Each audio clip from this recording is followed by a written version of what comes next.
శ్రీమాత్రే నమః. శ్రీ తులసి సమేత శ్రీకృష్ణాయే నమో నమః. అందరికీ నమస్కారం అండి. త్వరలో క్షీరాబ్ది ద్వాదశి వస్తోంది. ఈరోజు కృష్ణ తులసి కళ్యాణం చేస్తారు. ఈరోజు తులసి కోటకి చీర చక్కగా ఎలా కట్టాలో నేను ఈ వీడియోలో మీకు చూపిస్తాను. తప్పకుండా చూడండి. ముందుగా అమ్మ తులసి కోటకి జాకెట్ ముక్క ఇలా చుట్టేసుకుని వెనకాతల పిన్నులు పెట్టుకుని ఉంచుకోండి. తర్వాత మనం వరమహాలక్ష్మికి చీర కుచ్చుళ్ళు ఎట్లా పెట్టుకుంటామో అట్లాగే చక్కగా కుచ్చుళ్ళు పెట్టేసుకుని పిన్నులు బయటికి పిన్నుల్లా పెట్టేసుకుని ఉంచుకోండి.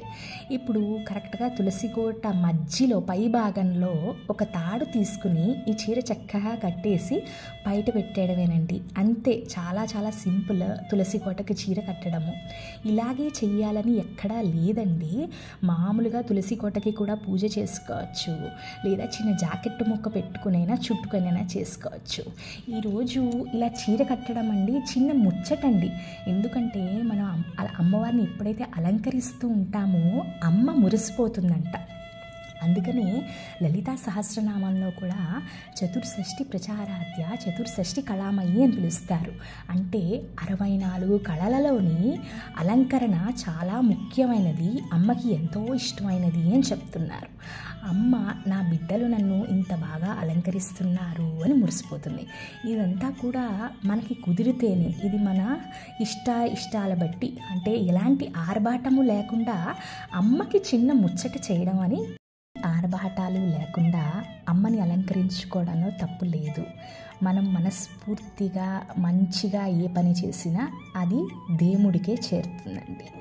అమ్మకి వడ్డానము జడ పెట్టాను, అమ్మ రెడీ అయిపోయారు, పెళ్లి కూతురు రెడీ. మరి ఇప్పుడు పెళ్లి కొడుకు కృష్ణుల వారు కూడా తయారు చేసేద్దాం.